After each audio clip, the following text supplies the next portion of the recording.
Hi, I'm Laura Marie from Hooping Harmony, and today I'm going to show you how easy hooping can be for you. To get started, I'm actually going to be demonstrating with our Hooping Harmony Journey Hoop today, and you have two basic positions. To begin, I invite you to try your basic forward position. When you're doing this, make sure you have your feet facing forward, your knees and your hips and pelvis facing forward. Bring your hoop to your lower back, make sure it's well connected there, and then give it a nice smooth spin. And you're going to pulse back and forth into your hoop. See how easy that can be? Your next basic position is with your feet side by side. You again give your hoop a nice smooth spin and you begin pulsing from foot to foot. Notice I'm keeping it nice and smooth. The next thing is to notice which direction your hoop is spinning. For some of you, your natural first direction is going to be to the left, counterclockwise, and for some of you, it's going to be to the right, clockwise. What this means is once you know which direction your hoop is spinning, you can begin to move in the direction that your hoop is spinning. Making little circles, it makes a lot of moves that you want to learn in hooping much easier.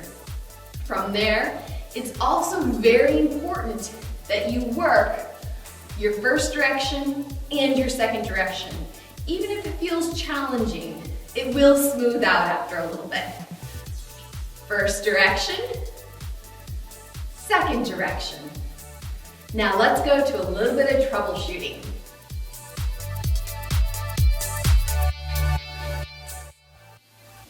So a few of the issues you may run into when you're first beginning is the one hip beat. Notice this motion? If it's that hard, you're probably trying too hard and you're not using correct alignment. So make sure everything, feet, knees, hips, are all facing forward and bring it back to find that core centered power, okay? Another issue you may run into is circling your hips. It keeps it up for a few rotations, but then it's gonna go down, down, down, okay? So right here, make sure you again bring yourself back and think back and forth or side to side, all right? And avoid circles with your hips, all right? Another thing is that we see that can oftentimes affect how easy it is we call it the lazy or the crazy throw. So right here, it's like crazy or lazy. And you're like, oh my gosh, I can't get it started. It's because you didn't give yourself enough momentum to work with.